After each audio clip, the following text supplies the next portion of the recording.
Yeah, it's like, yeah. Okay. All right. Good morning, good afternoon, good evening, everyone. I'm Bernie Bartik. I'm your host for today's webinar. We have NSKT and Innovate. We're going to have a roundtable discussion on how we can generate value for your firms and help you achieve cost savings, sometimes in the 30 to 40% range. So we're just going to give it just a couple more minutes, just get a critical mass here, and then I will kick it off with introductions of both firms. Have a roundtable. And as we go along, if you have any questions, please submit them in the live chat. We will do our best to answer as many as we can. If not, we can follow up afterwards with answers to your questions.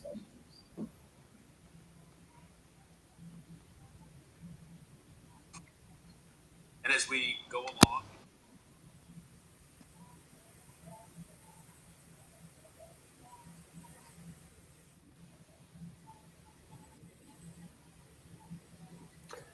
Nikhil, are you able to see how many are on the live stream?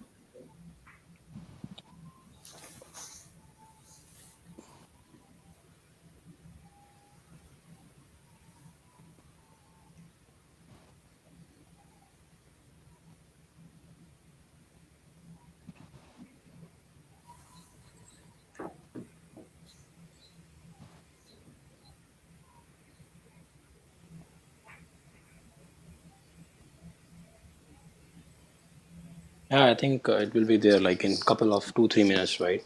Everyone will Okay. be, yeah, because notification just went live, right? So probably person can join, else we can just wait for 2-3 minutes and then we can start, right? Okay. So we'll give it 2 minutes and then we will kick it off. Yeah.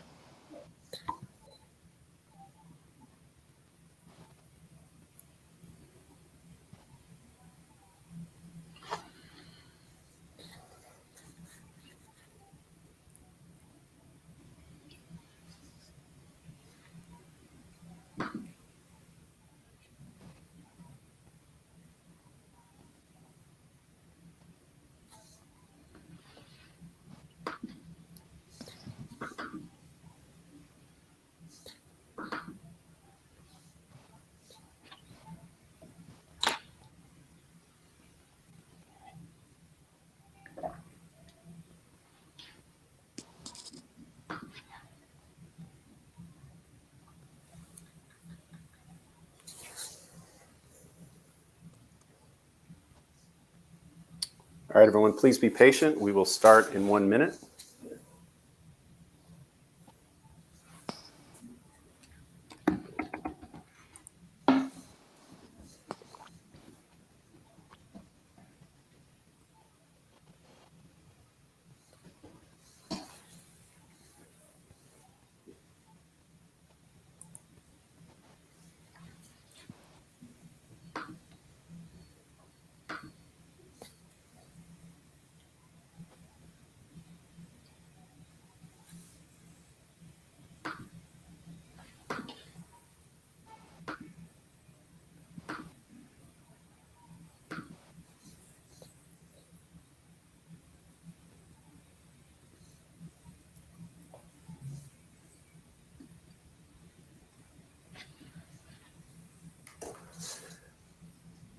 Okay, we are going to kick this off. Thank you, everyone, for attending today. My name is Bernie Bartik. I will be your host or moderator. I am with Innovate. Today, we bring together 2 firms that focus on finding value for your companies. One is NSKT, an accounting and business advisory firm, and the other is Innovate, that focus is as a procurement as a service firm. So today, it'll be a roundtable discussion. Please, if you have any questions, put it in the live chat. We will do our best to answer them. We have some pre-scripted questions to start, but before we go there, I'd like to start with introductions of the respective firms who are on here. First, we'll start with NSKT. So I will turn it over to Dr. Jason Cade. Good morning, everyone. Thank you for attending our webinar. We're excited about this to get to share some of our information with you today. My name is Jason Cade. I'm senior partner here at NSKT Global. We are an accounting and business advisory firm. We work with firms, essentially we have clients all around the world, from medium-sized enterprises to large corporations as well. And my background is in accounting and finance. Also, I have a background in forensic accounting and certified Sarbanes-Oxley expert as well. We have a major focus on part of the things we'll be focusing on in this webinar is going to be internally how we can generate value and increase efficiencies within your organization through operating procedures, internal controls, and really facilitating what true efficiency is. So, we're excited to get started, and I'd like to pass over to my other senior partner, Nikhil Mahajan. Nikhil? Thank you so much. So welcome all to the webinar. So we welcome our host, from the Innovate, Bunny and Mark also. So as Jason mentioned, like we are a business advisory firm, and then myself is a senior partner, Nikhil Mahajan, and then we are actually into business advisory, and we thought of bringing this webinar and as a round table where most of the small companies can just take advantage in getting how they can just make their organization to the fit to the controls, right, and in the current scenario and dynamic business environment.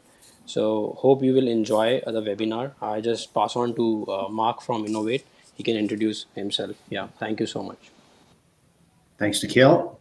Thanks, Jason. Thanks for having us here. And hello, everyone.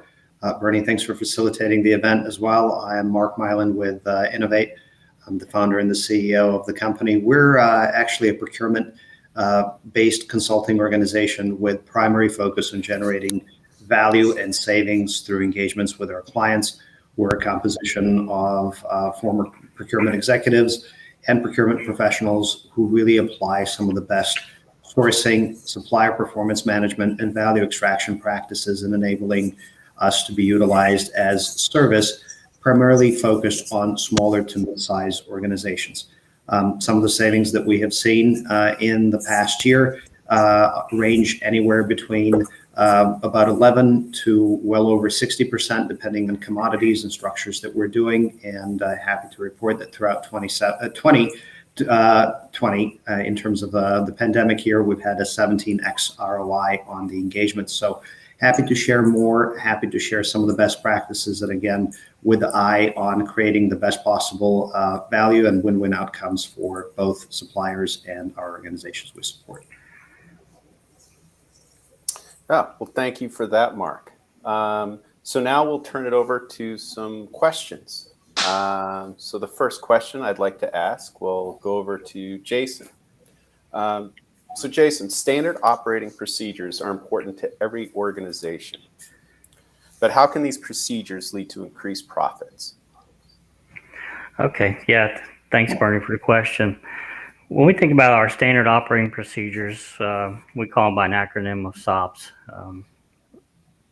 Part of what we find most of the time when we come into new engagements, and first thing we have to look at from an accounting and business advisory standpoint is, how are your operations, right? The operations, that's what's driving all the data. That's what's essentially going to be driving your standards that we're going to measure. It's driving your budget. It's driving your key performance indicators that we want to measure. So one of our foundational steps is with the engagement is going through the operations of the business. And, whether it's a repeated task or it's just a task employees are doing once a week, every task has to be analyzed from start to finish. Once we can establish what the operating procedures are, and they should be, then it comes to implementation. I'll give you an example. One of our recent cases we were working on, a small employer, they just merely had 25 employees, and they were making roughly around $25 an hour. And we looked at their operating activities throughout the day, 5 days a week. And what we found was, even just a small increment. It's just 15 minutes of actual lost time, very small increment. But that added up to be $40,000 a year in lost profits due to just wasting 15 minutes a day. And that's at just $25 an hour. That was not even including the employment taxes and other things associated with employees.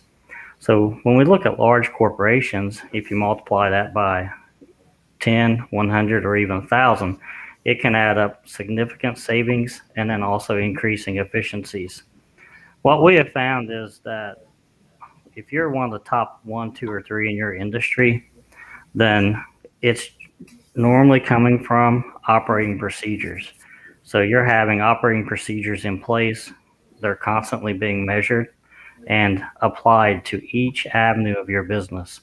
So when we think about also not only the savings from it, but really the overall improved quality within the organization. I kind of think about like a basketball player, right? If you first start learning how to play basketball, you learn how to shoot, right? If you keep shooting day in and day out, 4 or 5 hours a day, then you're become a very good shooter eventually, right? And that's really what operating procedures are. Once you learn how to operate and you keep doing that day in and day out, you become very efficient. And employees gain that knowledge and that confidence. And that's where we see a lot of gains with those organizations that, maybe they're not the top 1, 2, or 3. Maybe they're mid-tier or even bottom tier. But generally, right out of the gate, that's one thing we have found that is holding them back is the standard operating procedures. I think the other thing on that as well that we found is that with management, they need to have what's called predictability, right? Being able to extrapolate. That's one of our key components to be successful each quarter and throughout our 12-month cycle. If we don't have our standard operating procedures in place and they're being implemented and utilized, then most of the predictability is now gone. And without predictability, it becomes very hard to do your procurement activities, right? We don't know exactly the assets that we need, whether it's labor or operating assets or raw supplies or inventory. So predictability is another key element that's driven out of our standard operating procedures. One of the other things I wanted to talk about with our SOPs is that, there's a method to this, right? So it's a breakdown, but also with your operating procedures, there has to be flexibility built in, right? Especially with today's economy, being able to pivot and react quickly and be proactive even. So building in flexibility within your operating procedures, it's an important balance to strike with your standards and flexibility. And I think that's one of our strong points at NSKT Global is being able to determine where that balancing point needs to be with flexibility and with these standards that are set up by your operating procedures. Mm-hmm. Yeah. Any other follow-up questions on that? No, I think that's good. I don't see anything in the live chat right now. So thank you, Jason. So next question, we'll turn it over to Mark from Innovate. So Mark, how is Innovate different from other potential providers in this space? No, I think the key differentiator in our space is that we really try to understand how are our clients structured, what constitutes the success of their process, and how do we ensure that we're able to produce value for them. First and foremost, understanding their need, and then providing the strategic insight in terms of the competitive landscape, and understanding whether it is that we're solving for the continuity of supply, whether we're solving for the enhancements of value, or whether we're partnering with them to enhance processes through the partnerships that we have, for instance, with firms like NSKT. I think the key differentiator for us is that we're not your typical consultants. The organizations in this space, have different operating models. For us, procurement is what we love to do. And we live and breathe savings. We live and breathe value that we're constituting and contributing.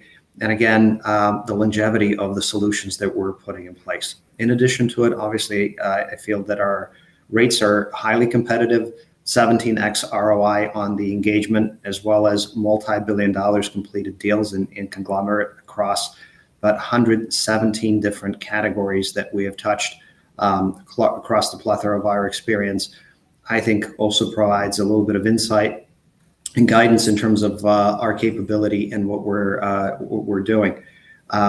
So far, I also feel that an additional strength is really just understanding in terms of what market trends may be and developing robust supplier performance mechanisms so that if we are entering multi-year agreements, we're not risking deal erosion or deal degradation by agreements that are not properly managed. So those are just some of the instances where we can provide value, as well as obviously engaging and applying best practices and lessons learned that we have, with particular focus on financial sector and healthcare sector as well. All right, very good. Thanks, Mark. All right, we'll turn our next question back over to Jason again. So now we're going to switch to internal controls. So why does it matter to to purchase or subscribe to internal controls? Why does it matter? Sure. I think it's really just our next evolution in our process. After we've defined those standards, you're running highly efficient, right?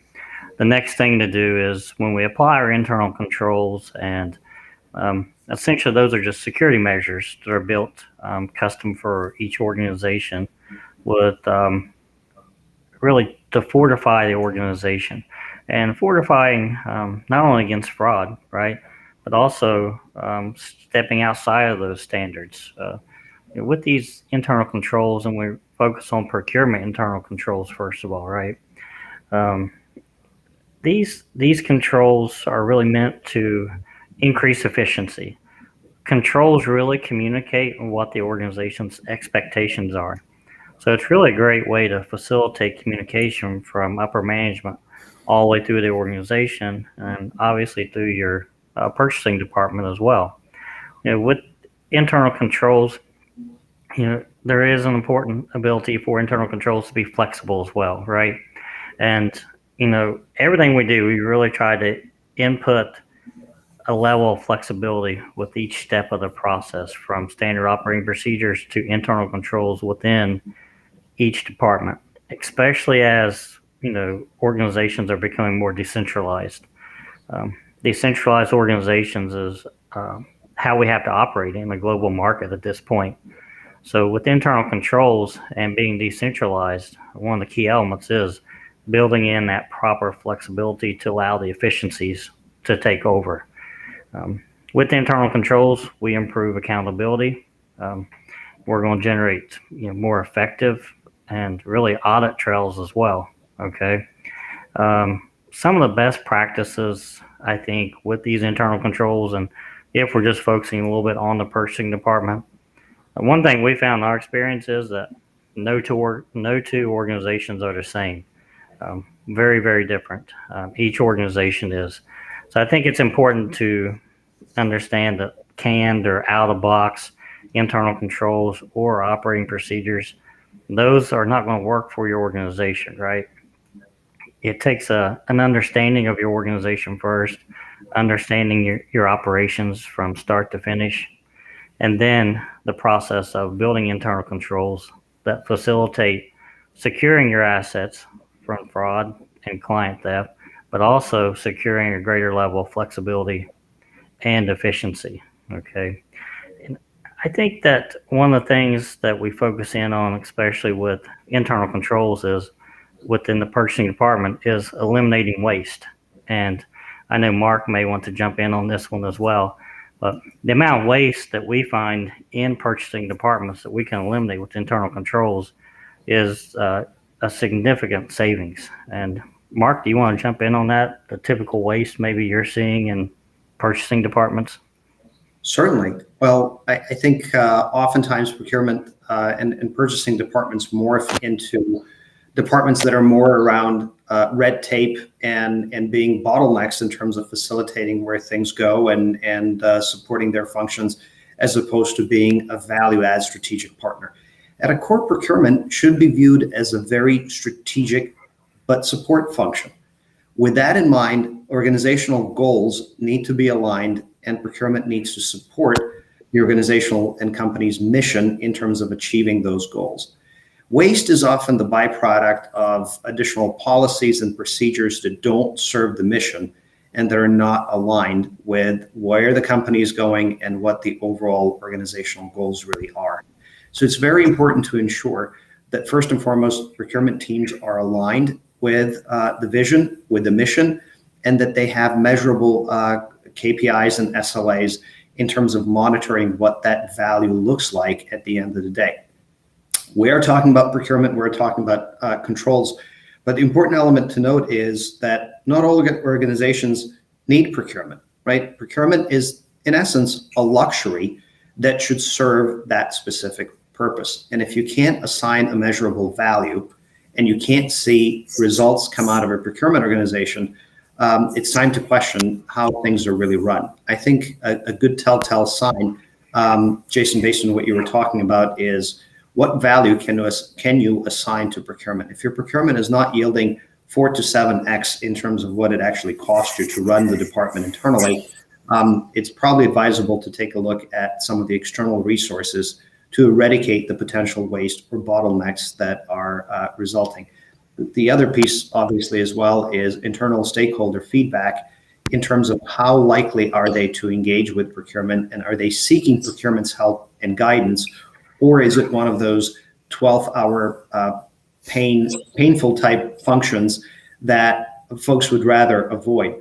If the latter is the case, then I think the organizational impact starts from within and saying, how do you restructure it in a way that your stakeholders are seeing the value procurement and procurement professionals can bring in terms of industry knowledge, industry insight, practices that are resulting in value. And again, key delineator, making sure that you're not always focusing on the cheapest cost, but focusing on delivering maximum value that is aligned with your business objectives and strategies. I think I would like to add a little something to that as well, Mark. You brought up a couple of good points. Policies and procedures, internal controls, once they're put in place, doesn't mean that they're set in stone, right? Controls, policies, and procedures are really, they're living. They need to change as the organization changes and really stay up to date. For example, look at the cybersecurity threats that we've really been seeing ramped up in the United States, right? That's changed the internal control requirement for most organizations. And if you've not changed those yet, then that's something you need to look at immediately. And keeping those controls, policies, and procedures up to date. For example, checking in.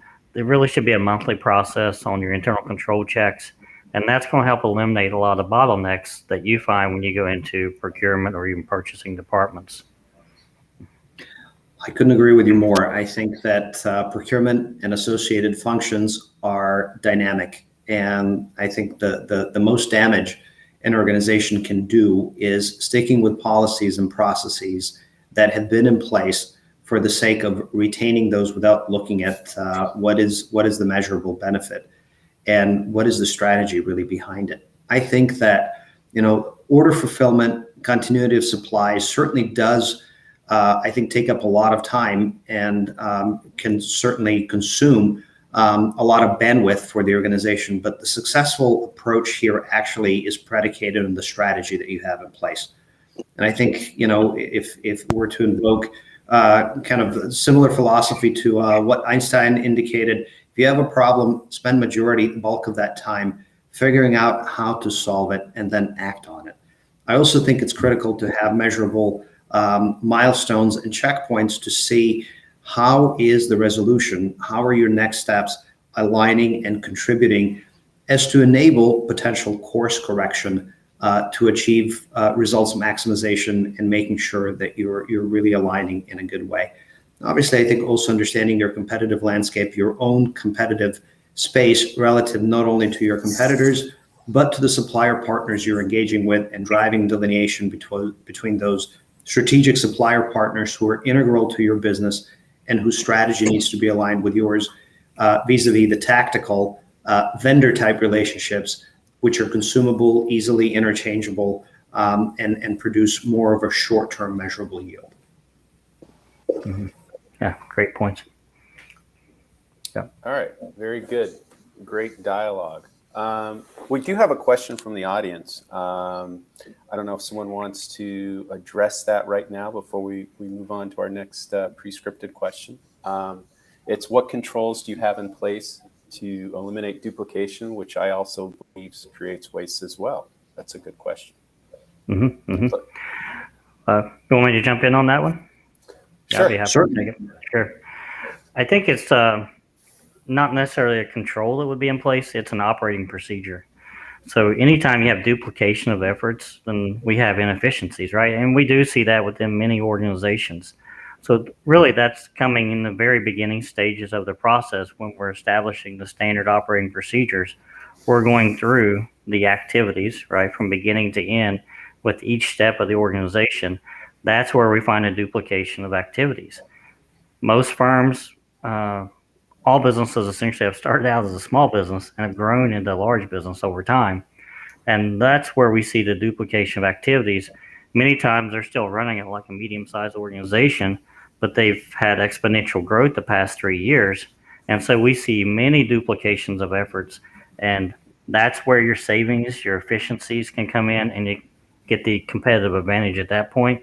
But it's really backing up one step before the controls, and it's the standard operating procedures.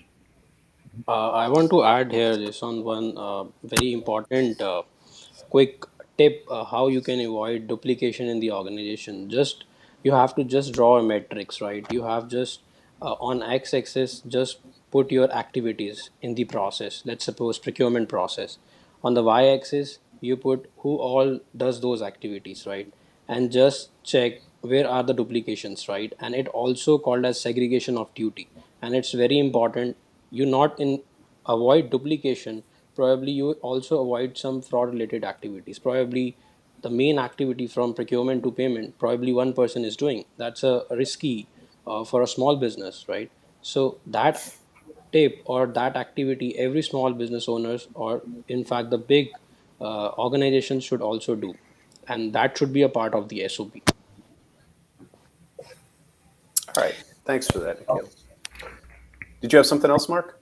Yeah, if I may just jump in and address Harold's question as well. From our perspective in procurement, I think one way of eradicating waste and actually floating, if you will, the waste up to the surface so we can recognize it and eliminate it is having, if you're organizing procurement structure in place, and typically the best practice is to have 5 kind of focal areas of procurement. Focus on buying, focus on strategic sourcing and understanding your competitive landscape, as well as your contractual expiries and contractual obligations. Focus on your metrics, reporting, and analytics, meaning how are these activities actually contributing to your company's bottom line, and analyzing always relentlessly, making decisions that are based in data and logic and moving quickly with the market trends. The fourth perspective there, the fourth dimension, is typically being the systems. What kind of systems are you utilizing? Are you utilizing technology to help streamline some of the processes and reduce the efficiencies on linear headcount or other manual growth in terms of budgeting and processing your own organizational capabilities, along with how are you managing the fifth element, which would be the business process outsourcing? What elements are you reliant on your suppliers to fulfill? Where are the operational risk factors, and what kind of contingencies are in place, and are you actively managing those types of relationships that in fact impact how your business operates? If kind of that pentagonal strategy is in place and you have those 5 pillars that you're monitoring and keeping separate, not in terms of lack of communication, but focus on the direction they serve, you typically tend to float out the inefficiencies in your own process and recognize them before they adversely impact any kind of financial results or your own supplier performance. All right. Very good. Well, Harold, I hope that answers your question. Very good question. Thank you. So next, I'll turn this question over to you, Nikhil. So we're talking about controls. So when you're, consulting and helping out a company, how do you determine, the 10 to 20 most critical controls, which can help them save money, especially in the dynamic environment we all operate in? Thank you, Bunny, for the question. So, like, if you take the theme of this webinar, like how you can save cost, right? There is a good saying that a person who both spends, right, and who saves money is the happiest person, right? Because he has both the enjoyments. Because and really, if you see the small business owners, and in fact the large business owners, they don't have their budget set up for the internal controls, right? For designing the SOPs, they treat it as it is not required, right? But what is important is if you see the current scenario, there are a lot of frauds happening, right? There are a lot of cyber security issues happening in the small business. And if you see the study of from the ACFE, it's an association of certified fraud examiner, the average loss to the small business owners is around $200,000. It's an average medium loss, right? And if you imagine, it's just a small business, right? And you can't take a number on the higher side if it's a large organization, right?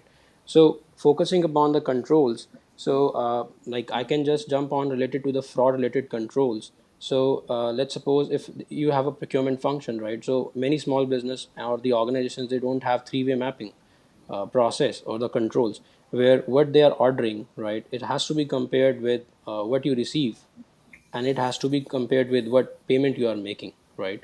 That's called a three-way mapping process, which most of the organizations, they don't have that process, right? And that leads to payments, that leads to in fact making payments for the invoices which you don't have received any material related to. And that way organizations are losing a lot of money, right? In if they don't have that type of controls. The other control is related to the payment, which generally most of the organizations, they don't have the SOA or segregation of duties, right? And anyone can approve the vouchers, right? Anyone can just upload in the system. So we recently launched one scientific, or you can call it as based on ML, machine learning, wherein you just put signatures of the authorized person in an organization, and you just scan your vouchers or check and just upload on the system, and system will tell you which sign is a genuine sign or which is a fake sign, right? Imagine an organization having million of transactions on daily basis. So a person, in fact, even if you have a strong control, but if you are not using a good technologies in terms of machine learning, and that's not very heavy investment, right? This tool is free of cost, and it will be available on our website sooner, like in just couple of 1 or 2 months, because we are testing that particular protocol.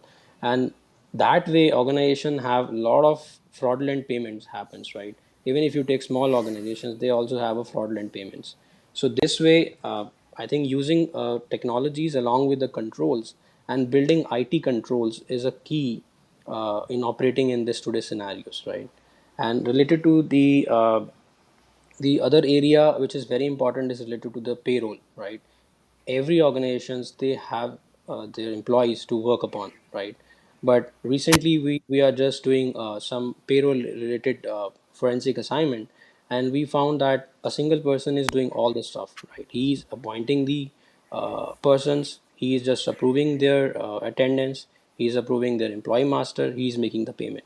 So imagine if those type of controls are there in the small business, right? Anyone can take out the money, right? Your hard-earned money, right? So that is a very important area which we found, and we found on an average of $1 million of fraud, right, which happens in the payroll, right?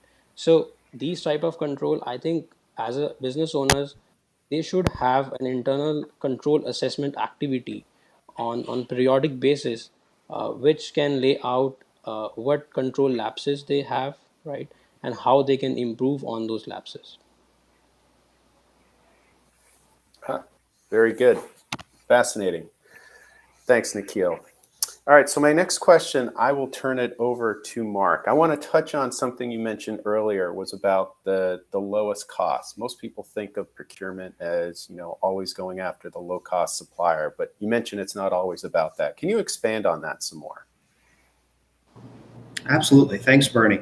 I think there's that old truism that sometimes you get what you pay for. And the instances of degrading the quality of products and services can far outweigh the potential cost savings that you're getting on the surface.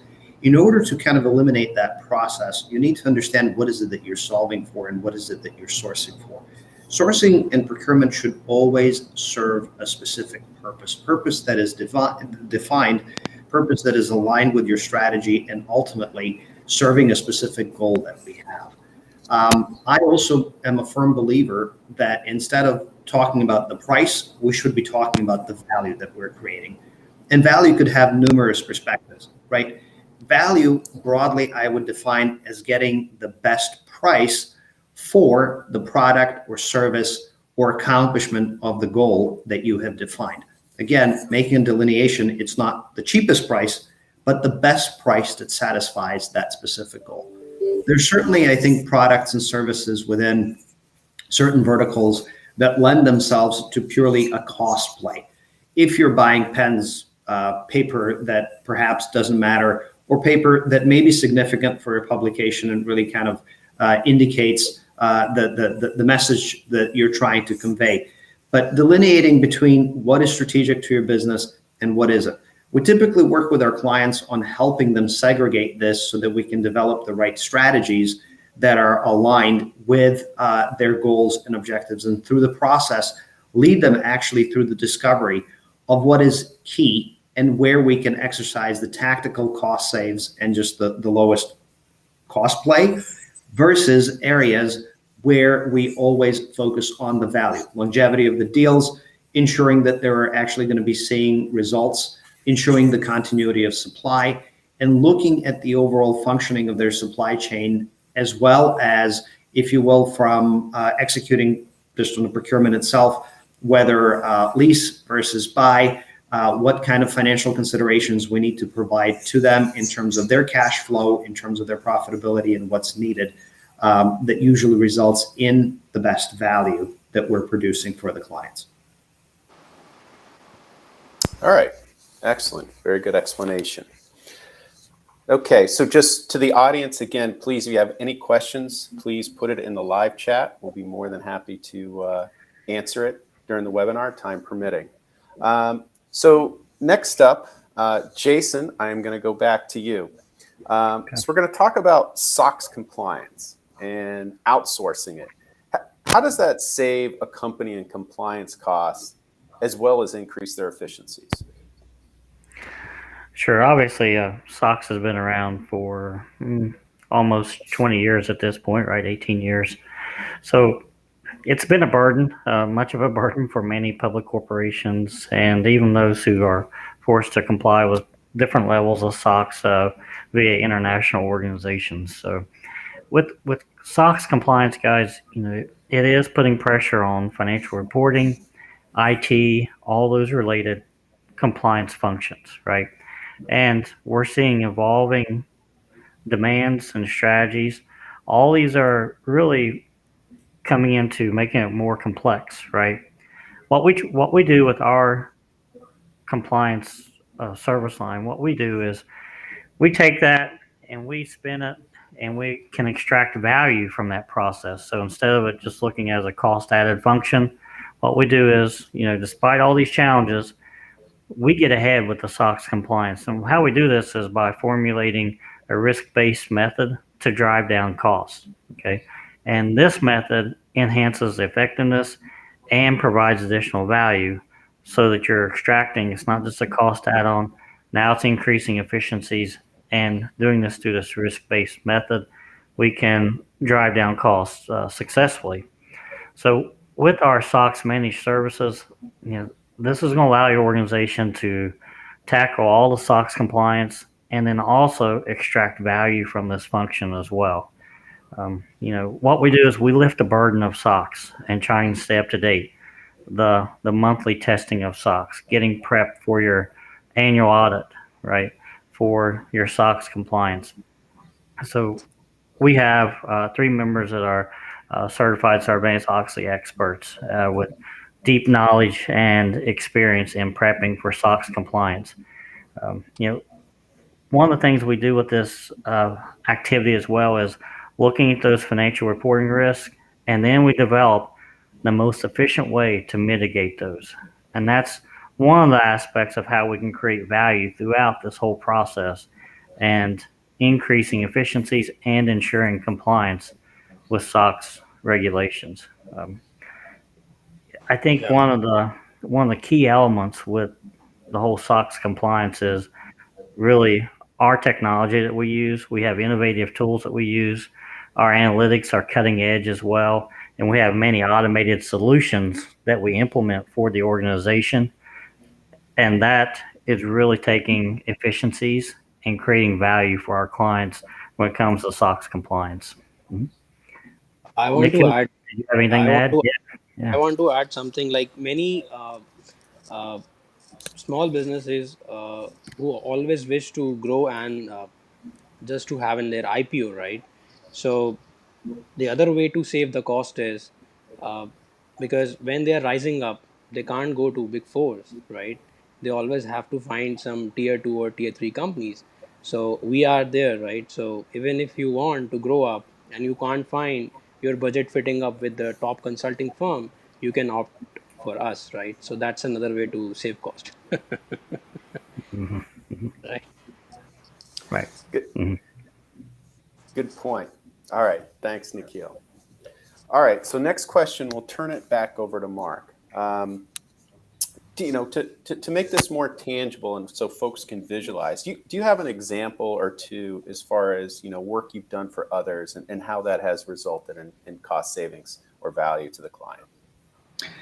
Absolutely, more than happy to share and just kind of to pull two examples from two very different functions. Interestingly, over the past few months, we've been engaged with a project with a client in food and beverage space. Given all the challenges of supply chain shortages and just general components that constitute their operations, we were actually tasked with streamlining and ensuring the continuity of supply vis-a-vis costs they're getting. A lot of our clients are getting plummeted with increasing operating expenses, with seemingly no end in sight to the inflationary pressure that they're seeing, yet obviously being constrained with the extent to which they can raise their own costs and ensure the continuities that we have. So we partnered with a supplier on 12 components that were critical to our client, and conducted plethora of market tests, really attempted to understand where the industry is heading, reviewed, obviously the engaged supplier perspectives, their own financial stabilities, their own viabilities, and created a plan that not only streamlined the supply base from 9 providers down to 2, which resulted in value, but ensuring the continuity of supply. Overall, streamlining the process resulted not only in more robust processes for our client, but savings as an kind of unintended consequence, if you will. Again, starting with the fact that we wanted to streamline the continuity of supply and ensure that the processes are going well. And in the process, we've achieved 46% saves, which was a pretty significant number, if you will, almost 50% save on where things were. Truth be told, we probably could have extended the savings by a couple of more percentage points. However, we felt that additional 4 to 7% savings that we could get would indicate additional risk or introduce potential risk with certain suppliers and certain financial factors.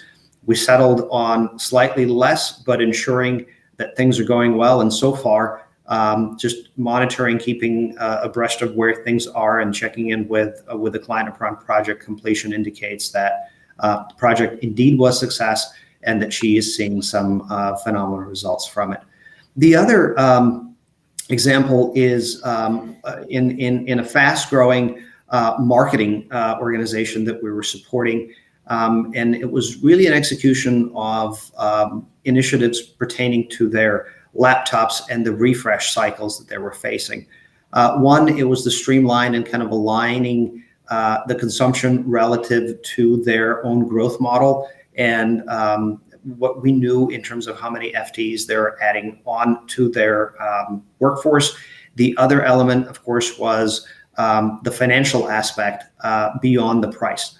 Negotiating a price in this particular instance, I think they've indicated that would have been happy with about a 6% price reduction off what they were currently paying. We took that as a starting point. We've not only increased the discount that they were getting from 6 to 40%, which was pretty significant, but we've introduced the elements of tax credits, energy credits that were available, as well as working with lessors to free up some of their capital and align the leases that we were putting in place for their IT equipment with their desired refresh cycles, along with obviously all the support that would enable them to get remote hands, that would enable them to achieve full warranty as well as coverage. And again, really just return equipment that was no longer needed, or in some instances, if there was sensitive information, buy it out at $1. So lots of different avenues that we can explore that go beyond just the actual purchase price and really extend into the elements that we were mentioning in terms of continuity, in terms of risk mitigation, in terms of capital free up, whether it's leasing versus buying, and ultimately tying it for with the company strategy to generate that maximum value. I would also like to add to that, Mark. You mentioned the tax credits, the tax credit process out there. There is a recent change in a tax credit called the Employee Retention Tax Credit, ERTC. And we've been finding many of our clients have been able to capitalize on this credit, and employers are able to receive up to $33,000 in return for each employee. So many clients are getting back significant amounts of money from the IRS through this employee retention tax credit. There's been recent changes in it because many employers were not able to capitalize on this tax credit. So we've been able to utilize this avenue for many of our clients, and have been very successful with saving them large amounts on their annual tax requirements. So, and this comes back in the form of a check, by the way. It's not just a credit, it's an actual check that you can apply to any function how you choose with your business. So Yeah, I want to add here just on some numbers. So imagine you are paying $10,000, right, to a single employee on this tax credit. So in a year, probably you're roughly paying around $1 million on your payroll, right? So just for a 10 employees, right? And on the basis of this criteria, you can easily get something around $300,000 as an employee tax credit. That's just 30%, right? So 30% is a huge margin where we fight and just cut down all the costs. But many people, like in 2021, and this scheme has been extended till fourth quarter of 2021, and hopefully it will be continued 2022 also. And all the small business owners, in fact less than 500 employees, right, they can claim this benefit. Earlier it was 100 employees, but now it's 500, less than 500 employees, right? And they can way back, go to 2020, they can file their amended 94N1X, and they can still claim those credits, right? So that's a huge amount of money coming from IRS. I think the last major change with that is that previously, if you had taken PPP money and it was forgiven or not, you did not qualify for the ERTC. The recent changes, you can now qualify for ERTC even if you've had PPP and it was forgiven. So that's where many businesses are now qualifying. So Yeah. Nikhil and Jason, just a quick question from my side. You're obviously operating with a plethora of information, and I think the savings that you're bringing forth and informing our viewers are pretty significant. How do you gentlemen stay abreast of the latest industry trends and ensuring that you're being the good partner? Where are you collecting the data, and how do you feel you're actually supplementing what these organizations may be doing internally? Nikhil, would you like to take that? So, Mark, these data is coming from the IRS itself. So they are allowing 7,000, 10,000 maximum per quarter as in qualified wages, right? And you can claim 70% of those wages. That's 7,000 per employee per quarter, right? So if that means 14, something around 28,000 per employee. So if you multiply with 10 employees, so that's come to $280,000, right? So that's roughly about around 30%, 28 to 30%. So that is being written in the this employee retention credit scheme itself, and it's available there on the IRS website. So you can just imagine that that's data for just 10 employees, right? You imagine companies have 50 employees, 100 employees, and they are getting money back. Right? That's a huge cost. Yeah. Mhm.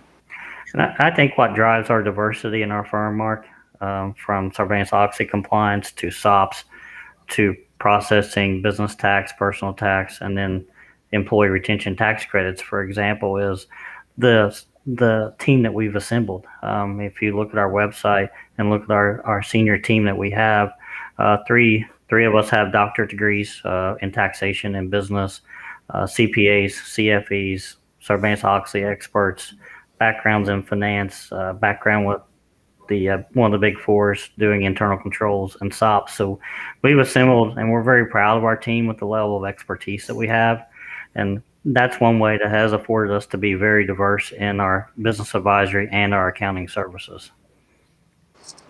Fantastic. Thanks very much for that insight. Sounds good. Yeah, no, thank you. Oh, I see there's no more questions on the live chat. We were saving the last 10 minutes for any additional ones. So I guess just probably want to wrap it up today just with some, parting thoughts. Anything, we may not have touched on through the questions I asked, and, go around from, kind of go around the table from there. So I guess, Nikhil, I'll start with you if you have anything else you'd like to add. Yeah, Bernie. So I think we are just working on some of the real-time performance dashboards, right? So imagine you have a small organizations and like they are running on the tabular reporting, right? So they are dependent on the people to get the reports. So if you visit the website, and we have under data analytics services some of the sample dashboards with the case studies, which just uh, come across the your marketing department, probably it's your sales, your procurement, HR, payroll. It's just a real time data pulling from the IT systems in the organizations, and we just represent the important key performance indicators. So imagine as an heading, you're heading the organizations, and you need all things at one place, and that too real time. So there, every organization can not even save cost on redundant employees, but they can have more control on the organizations, which further increases efficiency and taking data based decisions, right? So that's something which I want to add up in this webinar. Okay, great. Good stuff. Jason, how about you? Well, I think hopefully we just shared some valuable information and really the starting of the processes from all our specialties, from procurement to looking at your SOPs and internal controls and SOX compliance as well. I think one thing to remember is that we have to continue to move forward, and I feel like that both of our firms, Innovate Holdings and then also NSKT Global, can help your organization move to the next level. Thanks, Bart. Thank you. And then Mark, last but not least. Absolutely. I think there are two important factors to consider. One, procurement is not just about large organizations, large spend, and organizations that have either certain threshold of expenses or number of employees. It really is, I think, universal to company of any size. And we've been able to see value in driving transformation and initiatives with clients ranging from 1 FTE all the way leading to multi-billion-dollar organizations per year with thousands of employees. So I think it's important to keep in mind that value and what you're able to achieve in terms of strategy is not somehow inversely correlated, and this is not a recipe for large organizations or having kind of scope and size and scale to enter the club where we can see the benefits. I think the other piece as well is looking at always that strategic alignment and making sure that you're looking in your company's best interest, whether you're positioning it for increased profitability, for sale, for whatever your future holds. The strategies need to be aligned and always accomplished. And that's what we always strive for in our engagements, to first and foremost understand what is it you're attempting to accomplish, and then put the framework in place that accomplishes that. and that survives the test of time. Okay, well said. Well, I think if nothing else, that will conclude our webinar today. We certainly appreciate everyone who joined. If you couldn't listen through to the whole thing, it will be recorded as well. And please, I hope you found this of value. Don't hesitate to reach out to us, connect with us through LinkedIn or our websites. And we truly appreciate your time and hope everyone has a great rest of your day. Yes, Thank you. Bye-bye. Thanks. I think we have one question that actually just came up. Mm-hmm. On not-for-profit. I know we do, Mark, but I'm sure Yes, Jason probably does NSKT too. Global does too. Yes, NSKT Global does too. Yeah. Mhm. Great Yes. question. I'll just add more color. I know we're looking for a yes or no. We are currently supporting several nonprofit organizations and supporting them across 9 different parameters of their spend, including areas such as legal and print, insurance, IT, just to name the few, but several nonprofits across nine commodities with great success, to be quite honest. I think savings that are in many instances north of 20%. Absolutely. We'll email the contact info. Yeah. Thank you, Harold. Thanks, Harold. Mhm. Thank you, everyone. Yeah. All right. Yep. Have a great day, everyone. All right. Yep. You Bye-bye. too. Thanks. Take care.